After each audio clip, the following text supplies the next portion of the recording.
4. 남만의 전우들과 함께.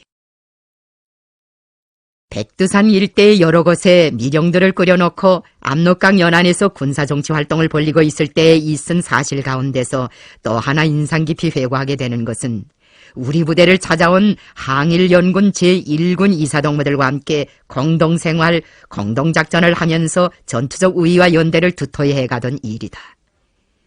조선인민혁명군과 중국인 공산주의 무장부대들과의 협동 문제는 이미 1935년 3월에 여영구 회의에서 진지하게 논의된 바가 있었다.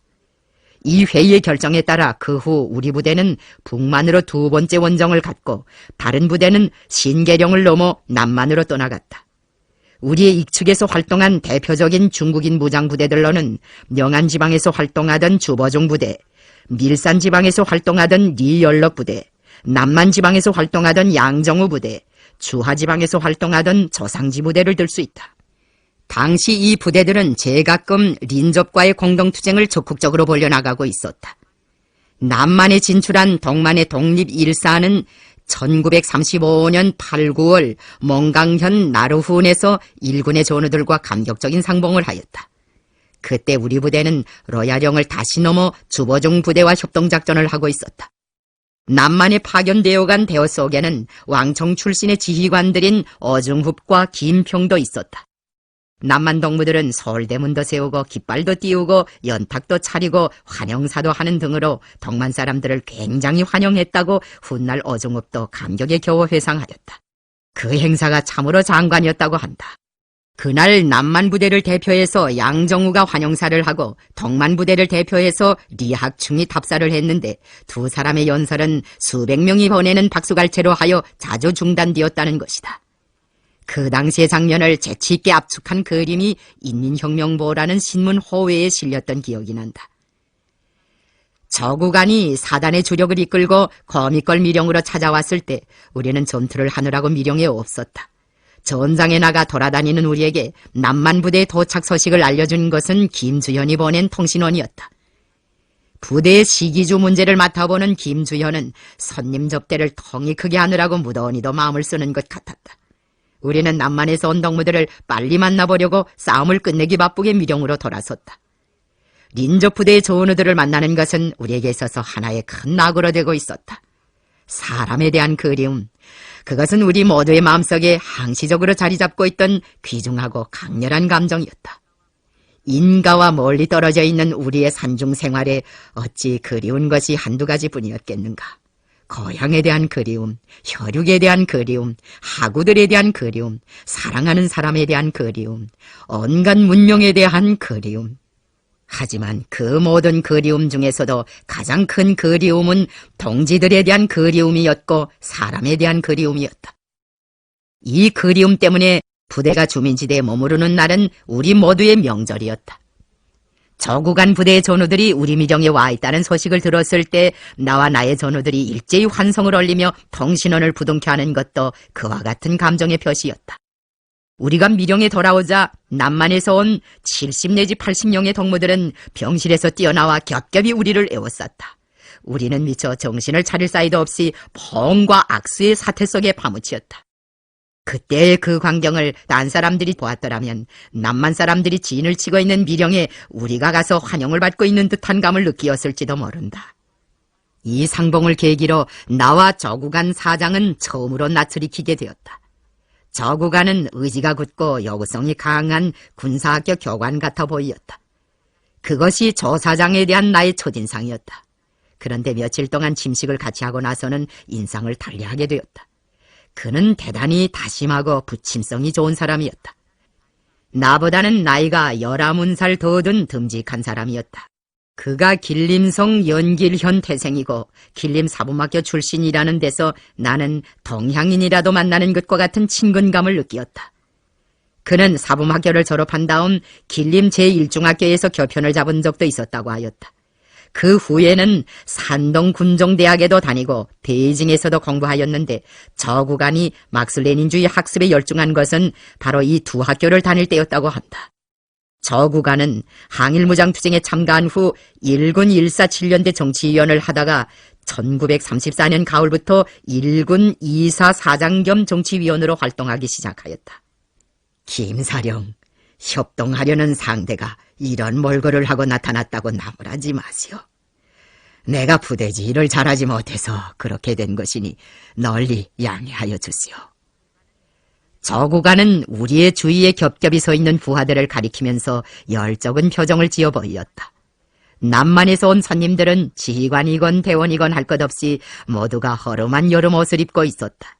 속옷이 들여다보일 정도로 해진 그 군복들에서는 사단이 걸어온 고난에 찬 장정의 흔적이 그대로 엿보였다.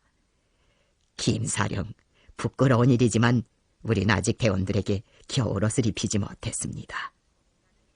저구가는 우리 대원들이 입고 있는 푹신한 섬 동복을 부러운 눈길로 바라보며 입가에 쓸쓸한 미소를 그리었다.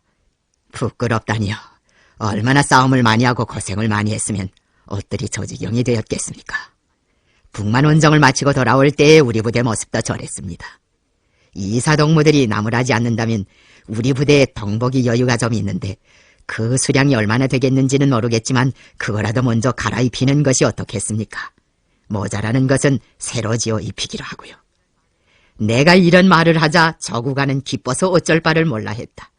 그렇게만 해준다면 내 밤잠을 편히 자겠습니다. 나는 미령에서 저 사장과 함께 20알가량 침식을 같이 해가며 공동투쟁 문제를 가지고 의견 교환을 하는 과정에 그와 퍽 친숙해졌다.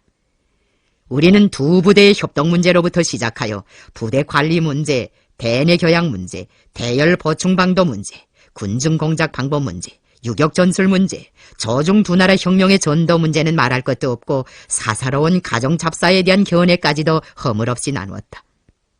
내가 저구간의 품성 가운데서 매력이라고 본 것은 솔직성과 소탈성이었다. 그는 지나치다고 할 정도로 솔직하고 겸허한 사람이었다. 그와의 담화에서는 10년쯤 되는 나이의 격차 같은 것은 문제로도 되지 않았다. 저구가는 나이의 차이라든가 직위의 고하 같은 것은 염두에도 두지 않고 상대가 일단 마음에 들면 자기의 속마음을 밑바닥까지 다 드러내 보이는 사람이었다. 저구간 사장은 부대가 겪어온 곡절과 그 과정에 당한 인명손실에 대하여 나에게 서슴없이 다 말해주었다.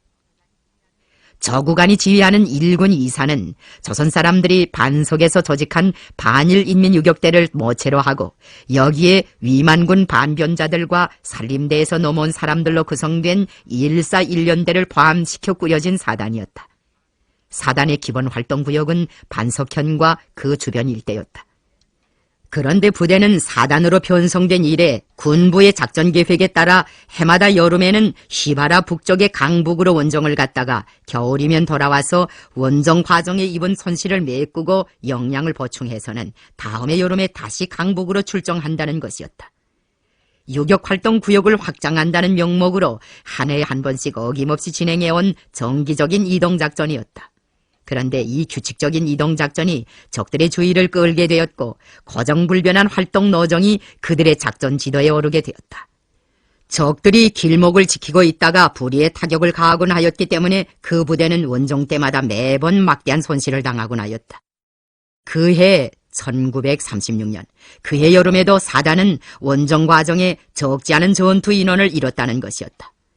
저구간은 사단의 일부 역량을 거느리고 동만 1사 부대들과의 협동으로 멀리 앵목현 삼성까지 갔다 왔다고 하였다. 원정을 마치고 돌아와서 화전현 회전잔이 일대에 집결하였다가 무성현을 거쳐 우리한테로 직행하다 나니 1군의 후방기지가 있는 몽강현 나루훈에도 들리지 못하였고 그래서 여름옷을 동복으로 갈아입히지도 못했다는 것이었다. 거민석의 모대기며 부대 앞에 조성된 난국을 타개할 방책을 이리저리 모색하던 저구가는 어느 날 무성현 삼도라자하 일대에 나가 식량공작을 하다가 돌아온 성무선의 서부대 성원들한테서 우리가 진행한 무성현성 전투담을 듣게 되었다. 저구가는 그 전투담을 들으면서 큰 충격을 받았다고 하였다.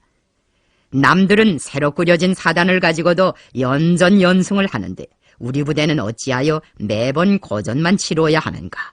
원정을 갈 때마다 적지 않은 유생 역량의 손실을 보면서도 어찌하여 여름이 오면 기계적으로 강북으로 떠나곤 하는가?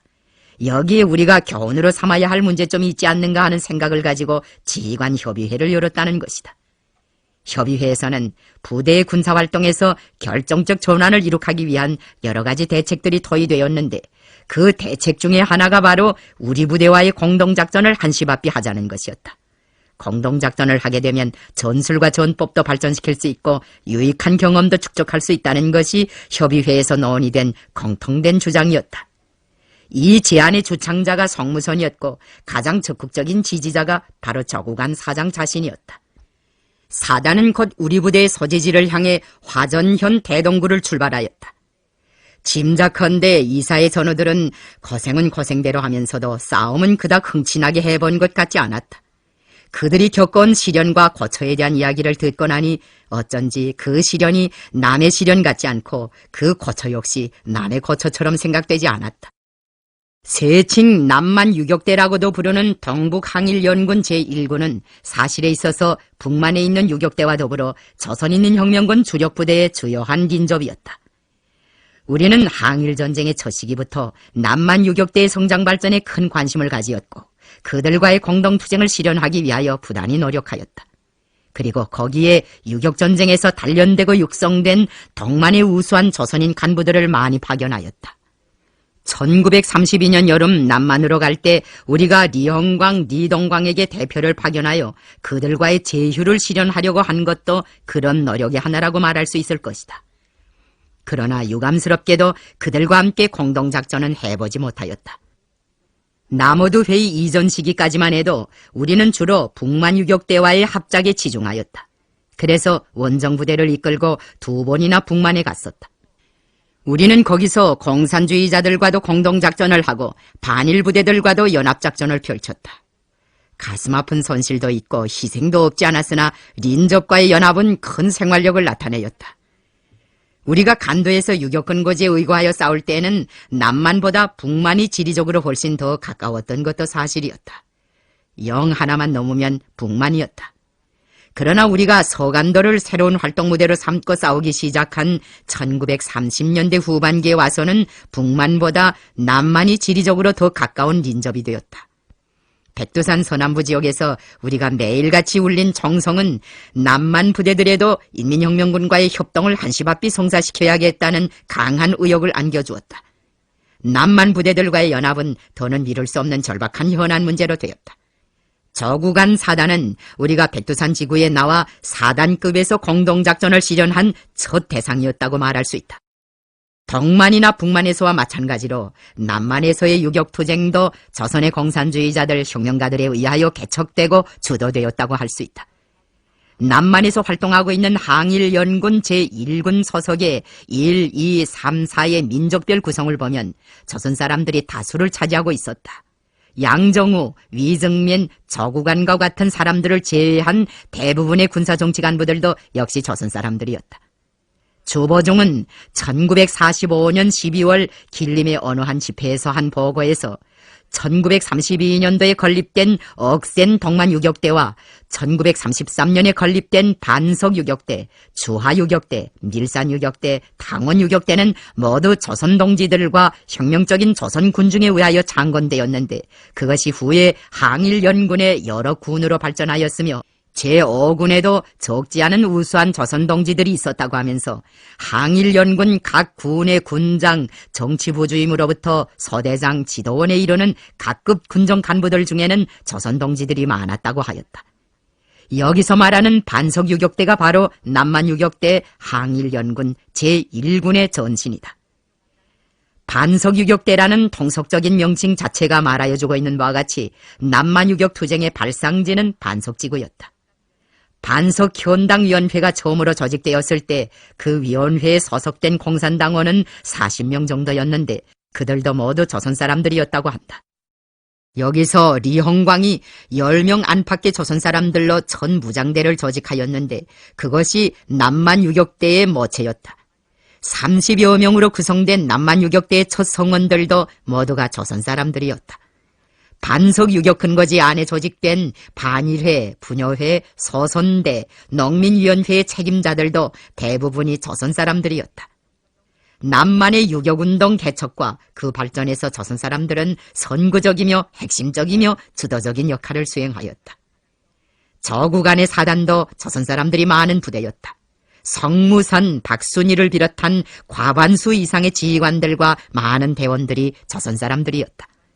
이것은 우리와의 공동작전, 공동투쟁을 보다 쉽게 실현할 수 있는 조건으로 되었다.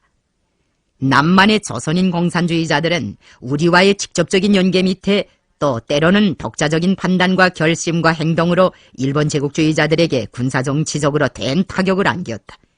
그들은 때때로 압록강을 건너와 국경대안을 기습하기도 하였다. 1930년대 전반기는 우리가 동만에서 국내 진출을 빈번히 하던 때였다. 인민혁명군의 서부대들은 1935년 1월 한 달 동안 온성 한 개 군만 해도 4번이나 기습하였다.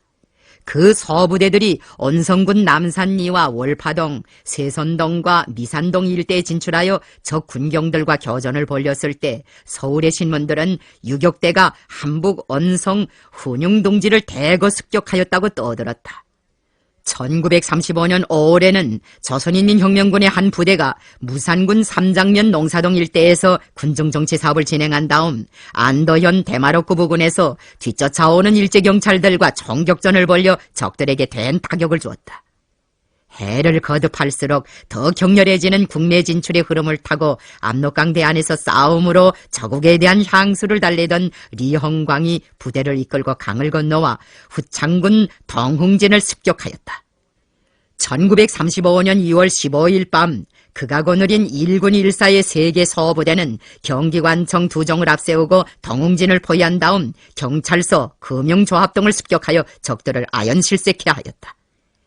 인민혁명군의 거듭되는 국내 진출에 당황망조한 적들은 국경경비 역사에 있어본 적이 없는 사변들이라고 하면서 아우성을 쳤다. 동흥진 습격으로 내외의 전공을 크게 떨치던 남만의 부대들에서 어떻게 되어 저구간 사장이 겪는 것과 같은 그런 실패가 있을 수 있단 말인가. 저구간의 거칠한 얼굴을 바라보는 내 심중에서는 어째서인지 분한 생각이 들었다. 나는 최근에 린접과의 공동투쟁을 발전시키는 길만이 우리가 건재할 수 있는 유일한 출로라는 결론에 도달하였습니다. 그런데 그 교훈을 너무 늦게야 찾아냈지요. 솔직한 심정을 말한다면 지난 기간 김사령과의 연계를 소홀히 한 게 후회됩니다. 저구간은 모든 것을 체념한 사람처럼 한숨을 크게 내쉬고 두 손으로 얼굴을 문질렀다. 조 사장 동무, 우리한테서 며칠간 푹 쉬며 원기를 회복하십시오. 하늘이 무너져도 솟아날 구멍이 있다질 않습니까? 사람이 신이 아닌 이상 어찌 실수가 없겠습니까? 일시적인 실패를 두려워할 건 없습니다. 나는 사장에게 기아와 혹한과 적의 포위로 온 부대가 전멸의 위기에 처하였던 라자그 등판에서의 시련과 척한과 폭설과 거듭되는 적의 추격으로 하여 또다시 헤어날 수 없는 역경에 처하였다가 귀인들의 도움으로 구원되던 1차 북만운동 당시의 이야기를 들려주었다. 예상치 않았던 무리 손님들이 갑작스럽게 들이닥쳤기 때문에 잠자리부터가 문제로 되었다. 나는 우리 대원들이 이용하는 귀털집들을 손님들에게 모조리 내주고 주인들은 우등불을 피워놓고 천막에서 수경하도록 하라고 지휘관들에게 지시하였다.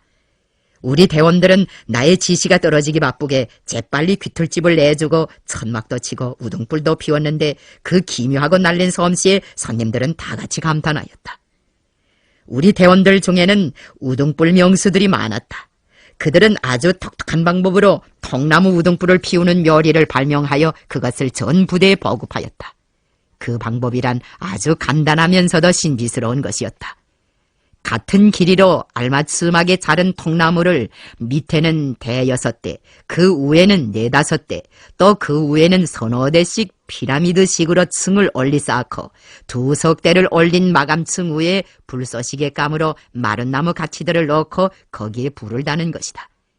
이런 식으로 우등불을 피우게 되면 불이 오래갈 뿐 아니라 젖은 나무도 마른 나무처럼 잘 타들고 불지가 튀어나지 않았다. 그리고 화력이 세서 좋았다. 이사동무들은 처음에 저런 식으로 해서야 통나무에 불이 달리겠는가고 하면서 머리를 기웃거리었다. 그러나 얼마 안 있어 피라미드식으로 쌓은 통나무 더미가 활활 타오르는 것을 보자 신기해서 야야 소리까지 질렀다. 저구간도 대원들과 함께 감탄을 금치 못해 하였다. 이번에 만강에서 위중민을 만났는데 그가 나한테 뭐라고 했는지 압니까? 그는 우동불의 시선을 떨군 채 의미심장하게 웃어 보이었다. 뭐라고 했습니까? 김사령 부대에 가면 우동불을 피우는 법부터 배우라고 했습니다. 불을 피우는 솜씨가 아주 신묘합니다. 저구가는 우리 부대에 와서 받은 인상 가운데서 가장 이채로운 것 중에 하나가 우동불과 통나무로 지은 기틀집이라고 하였다. 우동불이 있고 기틀집만 있으면 깊은 산중이나 무인 지경에서도 부대가 얼마든지 살아갈 수 있다는 것을 우리 미령에 와서 처음으로 깨닫게 되었다고 솔직히 고백하는 것이었다. 다음날 나는 귀틀집 건설에 솜씨가 있는 몇몇 덕기목수들과 7년대 사중대원들을 시켜 이사동무들이 우리 미령에서 지낼 동안 그들이 엉색해하지 않도록 전형 병령을 그날 중으로 새로 짓게 하였다. 우리 부대의 집짓기 명수들은 통나무를 찍어다 하루 사이에 커다란 귀틀집을 번듯하게 지어놓았다. 이사동무들도 신바람이 나서 그들의 일선을 열심히 거들어 주었다. 그와 같은 비밀 병령들이 백두산 일대 밀림석 곳곳에 건설되어 있다는 말을 듣고 저구가는 또다시 부러움을 금치 못해 하였다. 자기네는 지금까지 이 백두산과 같은 무인지경에서는 부대가 거처할 수 없는 것으로 생각하고 인가만 찾아다니며 숙식하였다. 산중에서 미령을 짓고 지낸 적은 거의 없다. 전번에 강북에 갔을 때도 집집을 찾아다니며 분숙하였다고 하였다. 남만 동무들이 우리 미령지에서 자기 집을 가지게 되자 나는 후방 사업을 맡아보고 있는 김수현과 김혜산을 시켜 그들의 세간살이에 필요한 식량과 작식 도구들을 넉넉히 갖춰주고 우리 부대의 후방부 창고에 있는 수십 벌의 군복까지 내주게 하였다. 몇 벌이 모자라서 군복 분배를 만족스럽게 아끼짓지 못하였지만 박수환인의 재봉대에서 밤을 패가며 돌격 작업을 해주었기 때문에 나머지 사람들도 다음 날에는 해진 여름옷을 우동불 더미에 던져버릴 수 있게 되었다. 야단스러운 덕행은 아니지만 우리는 주인으로서의 예절을 차린 셈이었다. 이사동무들을 위하여 목욕과 리발도 조직하였다. 거미꼴 미령에는 그 당시 큼직한 목욕가마도 설치되어 있었다. 어중후비네가 횡산 목재소를 치고 구해온 소요물을 끓이는 대짜배기 가마였는데 그것이 아주 요긴하게 쓰이었다. 손님들을 멀끔하게 닥달해 놓은 다음에는 세면도구도 일식으로 안겨주고 담대도 몇 값씩 분배해 주었다. 저구가는 우리 사령부에 찾아와 부대를 대표하여 진심으로 되는 감사를 표시하였다. 그는 김사령 부대에 빈손으로 찾아와서 하나에서부터 10까지 신세만 지게 되니 미안하기 그지없다고 하면서 이 신세를 어떻게 갚으면 좋을지 모르겠노라고 하였다. 나는 그 말을 듣자 같은 목적과 리상을 가지고 싸우는 이웃끼리 신세고 뭐고 할 게 있는가. 우리가 만일 조 사장네 부대에 손님으로 간다면 사장이 그런 정도의 대접을 안 해주겠는가. 남의 부대에 와서 신세를 진다고 생각지 말고 친척 집에 왔다고 생각하라. 정신세를 갚고 싶거든 우리 미령에 머무르는 동안 재미나는 인생 체험이나 많이 이야기해달라고 하였다. 저구가는 책상 물림인 자기에게 무슨 김사령의 흥미를 덧굴 만한 요란한 인생 체험이 있겠는가고 하면서 좀 색다른 미천이라는 것이 있다면 산동군정대학을 다닐 때에 얻은 지식뿐인데 김사령에게 도움이 된다면 그것이라도 말해주겠다고 하였다. 그 후 그는 우리 지휘관들에게 정교전과 관련된 전술 강의를 여러 차례에 걸쳐 해주었다. 그 강의가 대단히 심도 있었다. 저구간의 강의는 적들이 적용하고 있는 정교전의 전술을 보다 깊이 파악하고 그에 대처한 우리식의 유격 전술을 완성하는 데 적지 않은 미천으로 되었다. 그 답례로 우리는 저구간 부대의 중대장, 중대정치지도원급 이상의 지휘관들에게 우리가 창조해온 유격전의 경험을 들려주었다. 생동한 실전 경험담이 배합되었기 때문에 남만에서 온 손님들은 포구나 흥미진진해하였다. 나는 이사동무들에게 엉군 애민을 특별히 중시할 때 대하여 당부하였다. 인민은 우리의 힘이며 지혜이며 생명이라는 사실을 명심해야 한다. 그러므로 인민을 믿고 인민에게서 배우며 인민에게 의거하고 인민을 발동시켜 싸워야 한다. 인민의 덕을 입으려면 인민의 사랑을 받아야 하며 인민의 사랑을 받으려면 먼저 인민을 사랑하여야 한다. 하룻밤 수경하고 지나버릴 거장이라 하여 인민들에게 함부로 부담을 끼치면 인민은 그런 사람들을 시끄럽게 여길 수 있다. 인민의 재물에 손을 대어 해를 끼치게 되면 그 후과는 더욱 치명적인 것으로 될 수 있다. 인민을 친혈육처럼 사랑하게 되면 인민은 스스로 그런 사람들을 따르게 될 것이며 그러한 군사는 틀림없이 백전백승하는 군사로 되는 것이라고 말해주었다. 거미걸 미령에서 우리와 함께 생활하는 기간 남만 동무들은 학습과 회의, 훈련을 비롯한 우리 부대의 일과 생활도 여러 번 참관하였다. 그들의 반응이 대단히 좋았다. 당신네를 대학생 부대라고 하더니 과시 옳은 말이라고 하면서 한결같이 감탄하였다. 저구가는 진심을 담아 나에게 말하였다. 지금까지 자기는 강남으로 강북으로 부평초처럼 떠다니는 데 습관되어 미령을 꾸리고 거기에 의거하여 자력갱생에 나갈 궁리도 하지 못했고 미령을 중심으로 한 유격활동 지역에 지하조직망을 꾸리고 미령과 지하조직망들로 이루어지는 근거지에 토대하여 투쟁을 확대 발전시킬 생각도 못했다고 하였다. 김사령 부대는 어느 뭐로 보나 군대 맛이 납니다. 김사령 부대가 연전연승하는 비결을 이제는 알만합니다. 어느 날 저녁 우리 부대의 오락회를 보고 나서 저구가는 습석을 거닐며 나에게 이런 말을 하였다. 남만의 전우들은 우리 부대의 생활을 파악하기 위해 직심스럽게 노력하였다. 그들은 일과 생활도 우리식으로 거치고 학습과 훈련도 우리식으로 하였다.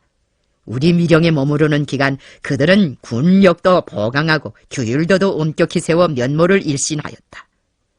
이제는 두 부대가 협동하여 큰 싸움을 치를 때가 온 것 같습니다. 우리 서로 힘을 합쳐 동기 대토벌에 날치는 적들을 좌우에서 적쳐봅시다.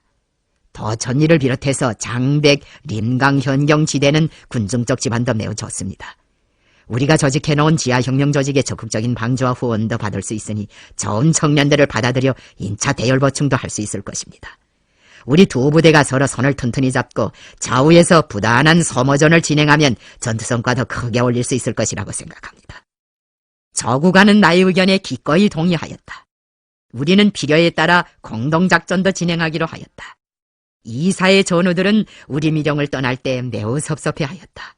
우리 부대 지휘관들과 대원들도 다같이 석별의 정을 금치 못하여 눈곱을 적시었다.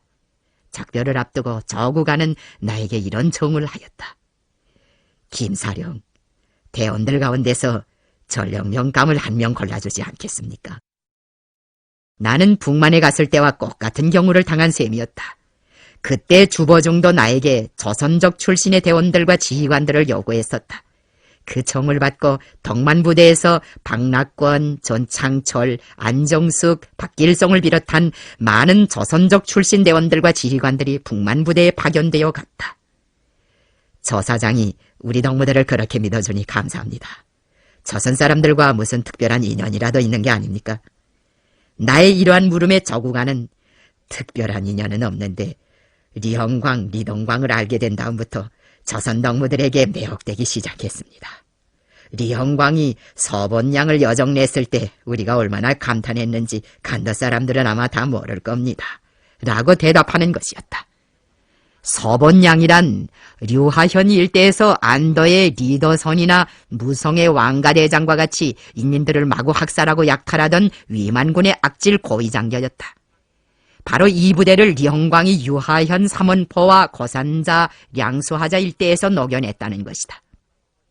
리형광은 서본양을 녹여낸 다음 양수하자 부근에서 일군 지휘부가 적의 대병력에 의해 포위되었을 때 대담성과 높은 기지를 발휘하여 양정우를 구출하였다. 그때부터 양정우를 비롯한 일군 간부들은 그를 생명의 은인으로 영맹의 상징으로 정해하였다. 저구가는 리형광이 전사했을 때 양군장 이하 일군의 모든 간부들과 대원들이 얼마나 슬퍼했는지 다 말하기 어렵다고 하였다. 나는 그의 정을 들어주기로 결심하였다. 내가 왕청 때부터 몹시 사랑해온 기관 총수가 한 명 있는데 마음에 들고 있는지 모르겠습니다. 강증령이라고. 서대장인데 기관 총수를 겸하고 있습니다. 힘이 장사이지요. 알고 보니 강증령은 저 사장과도 구면이고 이사 조직과장 성무손과도 구면이라고 하였다. 그래서 그를 이사에 편입시키기로 합의하였다. 강증령은 이 조치를 알게 되자 내 곁을 떠나지 않겠다고 고집했지만 정작 저구간의 수하에 간 다음에는 이사 지휘부 호위기관청 소대장으로서 잘 싸웠다고 한다. 그 후 저구간 부대는 장백, 림강, 현경 지대에서 맹렬한 군사정치 활동을 벌리었다. 그들은 우리 미령에서 나가자마자 곧장 도천리로 직행하여 거기서 한 주일가량 머무르며 지하조직의 도움으로 대열도 보충하고 미령 후보지도 탐색하였다. 때를 같이하여 나는 김재수에게 서면으로 저국광복회 하부 조직들을 발동하여 그들에 대한 후원을 잘해줄 때 대하여 지시하였다. 도천리를 비롯한 하강구의 여러 마을들에서는 저국광복회 하부 조직들을 꾸려놓고 원군 사업을 활발히 벌이고 있었다. 그 조직들이 발동되어 이사를 대단히 성의 있게 후원해 주었다. 남만부대는 그들의 지지 속에서 도천리 고란에 밀려든 정안군과의 싸움도 성공적으로 치룰 수 있었다. 1936년 11월 중순의 어느 날 이민들로부터 적정 보고를 받은 부대 지휘부에서는 적들을 야간 매복전으로 소멸할 결심을 내리고 날이 어둡기 전에 도천리 포대 거리 고란에 매복진을 쳤다. 매복 지점은 마을 막바지에 있는 마지막 집으로부터 불과 10여 미터 정도밖에 되지 않았다. 적의 대부대는 마을에 들어서자 집집에서 인민들을 끌어내다가 유격대에 행초를 대라고 강박하였다. 그러나 마을 사람들은 유격대가 과패 매복한 것을 뻔히 알면서도 한결같이 모른다고 딱 잡아댔다. 실로 고마운 인민들이었다. 한순간의 실수로 비밀이 들짝나게 되면 전민 전부가 안가품을 톡톡히 당할 수 있는 위태로운 정황이었지만 그들은 생명을 내걸고 유격대의 행초를 대지 않았다. 인민들의 희생적인 성원을 받았기 때문에 이사동무들은 이날의 매복전에서 큰 전과를 올렸다. 다음 날도 그들은 인민들이 제공한 정보에 따라 전날 전투에서 죽은 제놈들의 시체를 실으러 오는 20여 대의 자동차 편대에 집중 사격을 퍼부어 적들을 전멸케 하였다. 도천리에서 대열을 보충하고 전과도 크게 올린 저구가는 나에게 편지를 보내왔다. 히샤즈고 고미꼴 히샤즈고 미령에 가서 지낸 덕을 벌써부터 톡톡히 보기 시작했다는 것과 이 저구가는 김사령의 신세를 잊을 수 없으며 당신들에게 앞으로도 좋은 소식만 보내게 될 것이라는 내용의 편지였다. 그러나 불행하게도 저구가는 그 꿈을 실현하지 못하였다. 이사는 림강 방향으로 진출하다가 장백현 칠도구 목재소 근처에서 적들과 불의에 맞다들었는데 이 전투에서 저 사장은 치명상을 입었다. 그는 부대 지휘를 당분간 성무선에게 맡기고 경위대와 함께 안전한 곳에 떨어져 상처를 치료하였다. 그런데 변절자가 그의 거처를 밀고 하였다. 적들은 저 구간을 사로잡으려고 사면에서 그의 거처를 포위해왔다. 경위대는 사장을 구출하기 위하여 결사전을 벌이었다. 그러나 그들의 필사적인 노력도 보람이 없어 저 구간은 결국 몸에 여러 발의 총탄을 맞고 희생되었다. 나는 저 구간이 전사하였다는 소식을 들었을 때 그가 나에게 하던 말을 상기하였다. 김사령, 앞으로 조선을 해방하는 결정적인 작전이 시작될 때에는 나를 불러주시오. 그러면 부대를 데리고 김사령을 찾아가리다. 그것은 그가 나와 작별할 때 마지막으로 한 말이다. 그러나 저 구간은 그 약속을 실현할 수 없게 되었다. 그는 조선 해방은 물론 사랑하는 자기 조국 중국의 해방도 보지 못하고 애석하게도 전사하였다. 나는 그것을 못내 분하게 여기었다. 이사 군수부장 박순일이 조 사장의 전사에 대한 편지를 가지고 우리 미령으로 찾아온 것은 1937년 초였다. 성무선은 사장을 잃은 슬픔과 장차 부대 지휘를 어떤 방향에서 했으면 좋을지 몰라 당황해지지 않을 수 없게 된 안타까운 심정을 기탄없이 밝히고 자기들에게 활동 방향과 관련된 조언을 줄 것을 부탁하였다. 나는 지휘관을 잃고 슬픔에 잠겨있는 그들의 처지에 동정을 보내면서 그때로서는 대단히 수도구가 많은 장문의 편지를 썼다. 그 글에서 내가 특별히 강조한 것은 서로 단결하고 합심하여 부대 앞에 조성된 위기를 타개해야 한다는 것과 부대 관리에서 집체적 지혜를 높이 발휘해야 한다는 것이었다. 나는 성무선에게 눈이 많이 내린 조건에서 적들이 쉽게 근접할 수 없는 리명수 산지에 미령을 꾸리고 신입대원들에 대한 정치 사상사업과 군사훈련에 주력하라는 의견을 준 다음 음력설이 지나 부대를 방문할 의향을 전하였다. 한 사람의 평범한 저객으로서 그들을 찾아가 조의를 표시하는 것은 생전에 고인과 유다른 친교를 맺어온 전으로서 응당 지켜야 할 도리이고 의무이기도 하였다. 사장을 잃은 그 사람들에게는 우리가 곁에 가주는 것만으로도 위안이 되고 의지가 될 수 있었다. 홍두산 전투가 있은 다음 나는 약속한 대로 그들을 찾아 떠났다. 가는 도중에 도천리 전투를 치르고 삼원계정 불악에서 하룻밤 묵으면서 리명수 상류와 팔도구 방향에 정찰조들을 파견하였다. 이사동무들은 통신원으로부터 우리가 삼원계정 불악에 와 있다는 연락을 받자 저녁도 먹지 않고 밤중으로 달려왔다. 자정도 훨씬 지난 깊은 밤중에 그 동무들이 도착했다는 보고가 들어왔다. 나는 김주현을 불러 손님들에게 대접할 떡국을 끓여 놓으라고 지시한 다음 전령병을 데리고 마중 나갔다. 내가 먼 발치에서 인사를 하자 지휘관들이 달려와 두 겹 세 겹으로 나를 부둥켜 안고 돌아갔다. 살가죽이 너무 얼어서 펑을 할 때마다 볼에 큼직한 울음덩이가 와닿는 것만 같았다. 사장 대리 임무를 수행하는 성무서는 우리 숙소에 도착할 때까지 내 손을 놓지 않았다. 고맙습니다. 사령관 동지는 우리 부대가 큰 시련을 겪고 있을 때 우리에게 힘을 준 은인입니다. 조직과장 동무, 나는 그런 칭찬을 받을 만한 사람이 못 됩니다. 내가 너무 늦지 않았습니까? 전에도 그랬지만 그날도 그는 나에게 유다른 친근감을 표시하였다. 내가 저구간을 동양인과 같이 생각했던 것처럼 성무선도 나를 동양인과 같이 대해주었다. 그는 오리하자라고 부르는 길림 근교의 농촌마을에서 청년운동을 하다가 항일무장투쟁에 참가한 사람이었다. 오리하자는 한때 리동광이 청년운동을 지도하던 고장이다. 그의 지도 밑에 성무선을 비롯한 오리하자 지방의 청년들은 혁신청년회를 조직하고 그 주위에 청년들을 집결시키었다.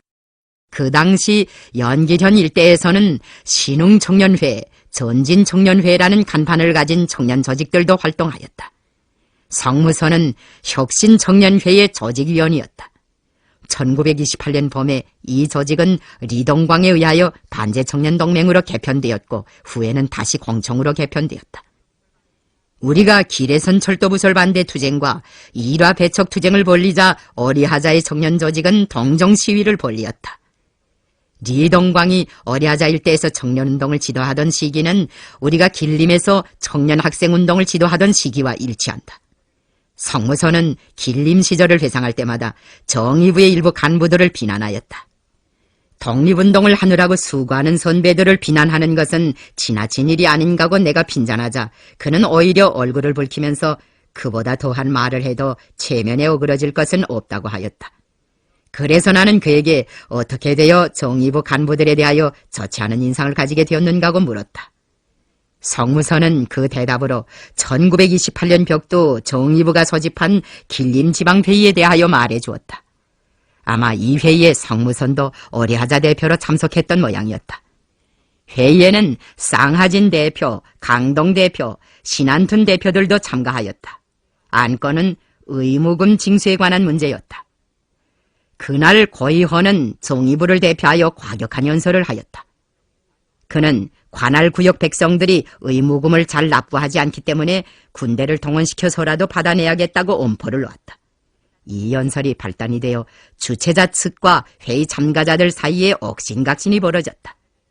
성무선도 오리하자를 대표하여 반박 연설을 하였다.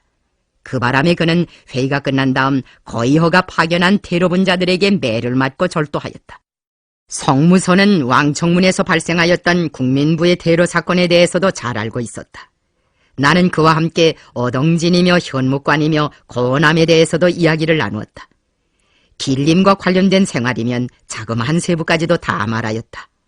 거미걸 미령에서 함께 지내던 그 나날에야 길림 시절을 두고 무슨 이야기인들 나누지 않았겠는가. 하지만 여기 사문계정의 농가에서는 나도 성무선도 길림 시절을 화제에 올리지 않았다. 우리는 오직 저구간 사장만을 추억하였고 저구간이 없는 사단의 운명과 전망 문제에 대해서만 논의하였다. 우리는 이사동무들에게 떡국을 대접하였다. 대식가로 알려진 한 중국인 지휘관은 떡국을 3사발이나 먹었다. 그는 오늘에야 진짜 서울을 새는 것 같다고 하였다. 고력보자 목재소를 치고 돌아오는 길에 적의 추격에 걸려들다 보니 점심 식사도 하지 못했다는 것이다. 우리 부대와 이사의 지휘관들은 새벽에 리명수 전투를 위한 연합작전회의를 하였다. 나는 단연간의 경험으로 적들이 새날의 정오경에는 우리한테 밀려오리라는 것을 예감하였다. 우리는 적들의 주목을 우리한테 끌기 위하여 리명수 쪽으로 이동한 자치를 일부러 많이 내게 하였다. 이도강 쪽에서부터 오는 적들은 리명수 골로 들어오지 않을 수 없었다. 그런데다가 또 이사동무들이 고력보자를 치고 저우전을 하다가 리명수 골로 들어왔으니 팔도구 방면의 적들도 분명 여기로 들이닥칠 수밖에 없었다. 양쪽에서 밀려올 적들을 적칠 수 있는 가장 적합한 매복 지점은 리명수의 북수골 물이 합치는 합수지점 부근이었다. 우리는 이미 리명수골에 들어설 때부터 그 지점을 좀 찍어두었다. 나는 작전회의 참가자들에게 새날에 있을 것으로 예견되는 적들의 행동 기도를 알려주고 두 부대가 연합하여 큰 규모의 적들을 여정낼 수 있는 매복 전투를 치러야 할 필요성을 강조하였다. 매복 전투의 승패는 은밀성을 어떻게 보장하는가에 크게 달려있는 것만큼 날이 밝기 전에 저반 식사를 끝내고 매복 지점에 가닿아야 한다는 것과 각 부대들이 매복 진지를 차지한 다음에는 연기를 피우거나 말소리, 기침소리를 내거나 진지를 이탈하는 일이 절대로 없어야 하며 명령 없이는 사격을 하지 말아야 한다는 데 대하여 강조하였다.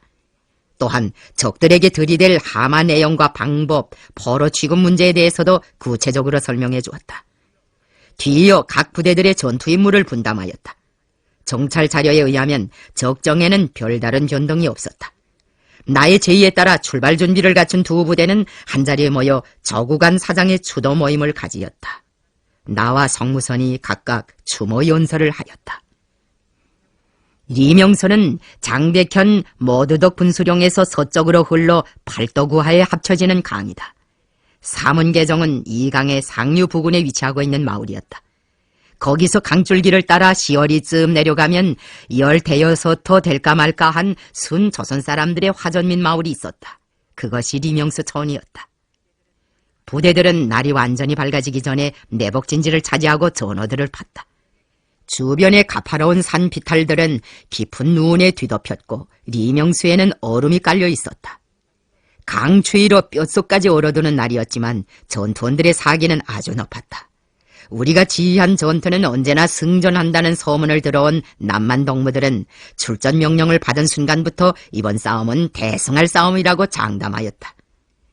나는 주 역량을 합수목 근처의 산등성이에 배치하였다.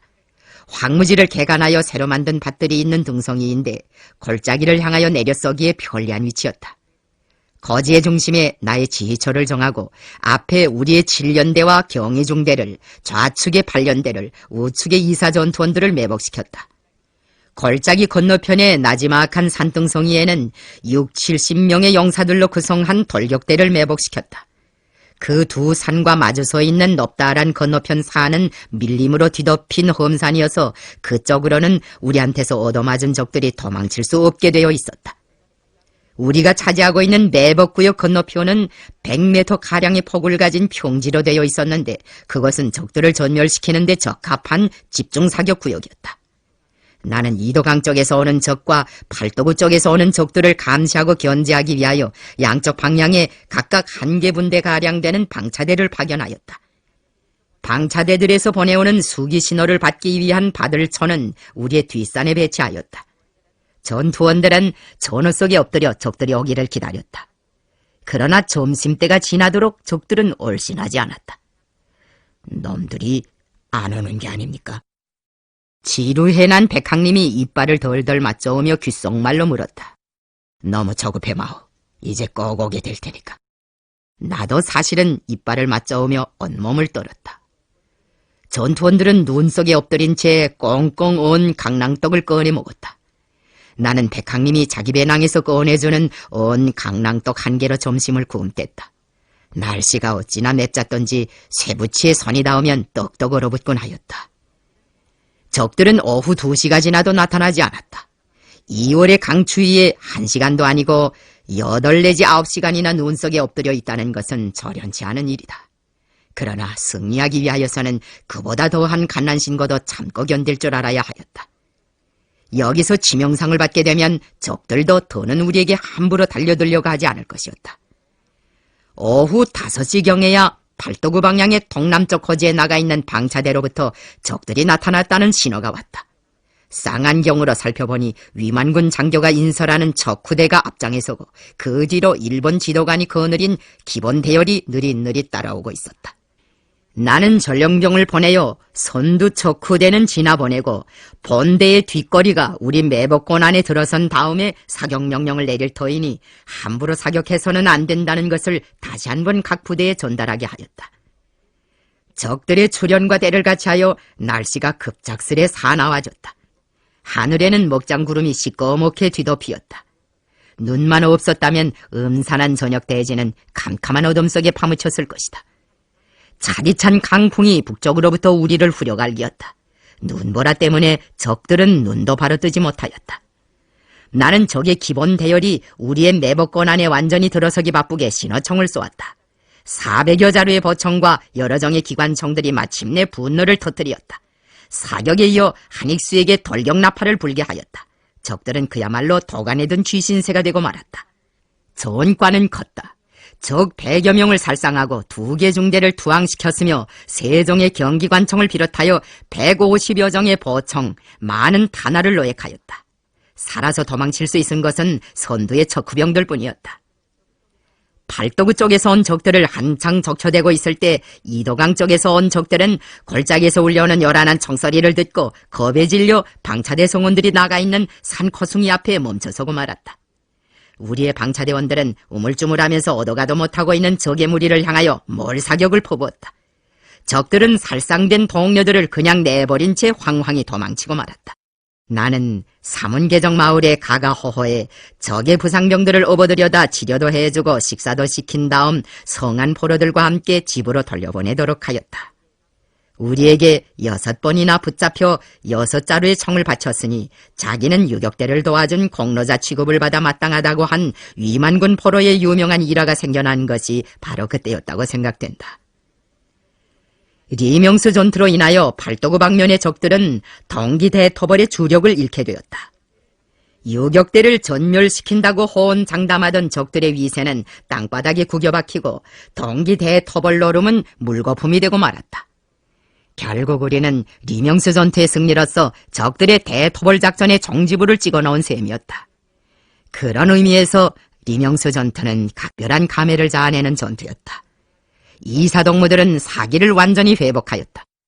나는 그들과 침식을 같이 하면서 사단의 장례 활동에 필요한 조언도 주고 그들이 도천리와 천상수 일대 조국 광복회 조직들의 방조 밑에 안전하게 활동해 나갈 수 있는 대책도 토론해 주었다. 그들은 우리가 일러준 대로 도천리 거란에 깊숙이 들어가 미령을 건설하고 따스한 계절이 올 때까지 정치학습과 군사훈련을 하면서 조용히 지냈다.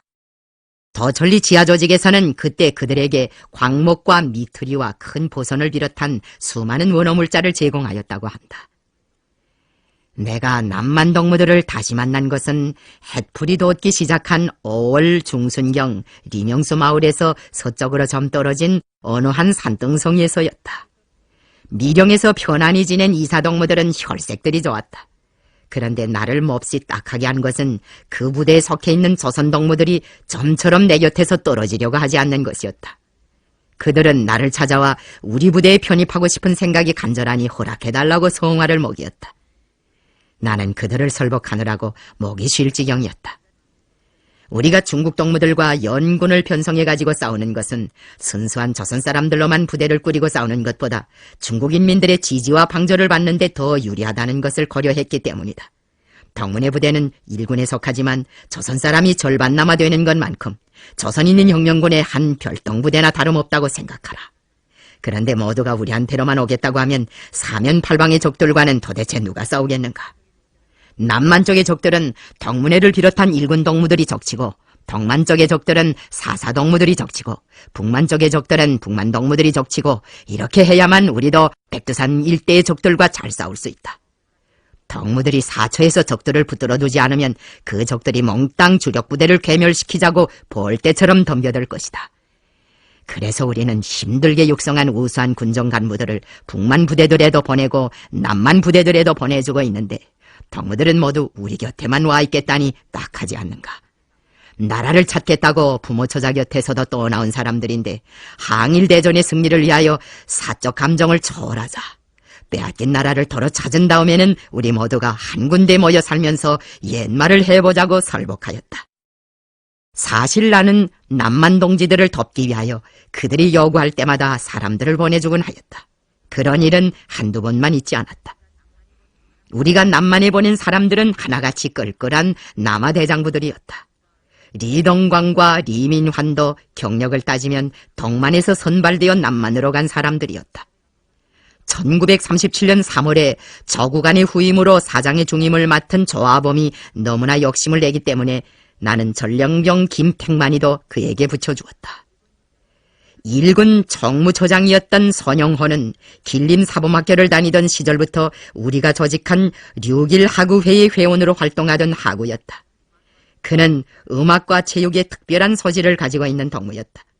체격이 좋고 영모도 준수하여 길림바닥의 처녀들 속에서 인기가 대단하였다. 그는 사범학교의 높이뛰기 선수였으며 바이올린 연주가였다.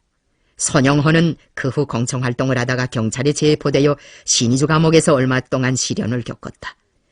추록 후 연기련 오래하자에서 농촌혁명화에 힘쓰다가 이듬해 남만 반석현에 가서 현당 기관지인 반일청년일보의 주필로 있었다. 1937년 겨울부터 그는 일군 지휘부에서 정무처장으로 사업하였다. 나는 1938년 겨울 남패자에서 그를 다시 만났다. 선영호는 그때 몹시 반가워하면서 우리와 함께 있고 싶다고 하였다. 그런데 애석하게도 나는 그가 서너 달 후에 부르호 근처의 어느 한 전투에서 장렬하게 전사하였다는 비보를 받았다. 남만 유격부대들에 대한 우리의 관심은 언제나 우리의 이웃에서 활동한 일군 이사에 더 많이 돌려졌다. 그들은 보천보 전투 승리를 경축하는 군민연합 모임 때에도 우리를 찾아와서 기쁨을 함께 나누었다. 간삼봉 전투는 우리 주력부대와 4사 1군 2사의 연합으로 진행된 전투였다. 1군 2사와 우리 부대는 몇 해 동안 백두산 서남부 일대에서 공동투쟁을 잘하였다. 1930년대 후반기 적들의 경찰 문건이나 신문 자료들에서 나의 이름과 저구간의 이름이 나란히 놓이는 경우를 이따금 보게 되는데, 이것은 저중 두 나라 혁명가들이 어깨를 곁고 공동투쟁, 공동작전의 어려운 길을 개척해온 산 역사의 반영이라고 보아야 할 것이다. 나는 지금도 우리의 혁명투쟁이 승승장구하던 그 나날들을 회상할 때면 1군 2사의 전우들을 추억하곤 한다. 저구간, 성무선, 박순일. 이름만 불러도 목이 메는 그 얼굴들이 눈보라를 헤치며 내 눈앞에 정답게 안겨온다.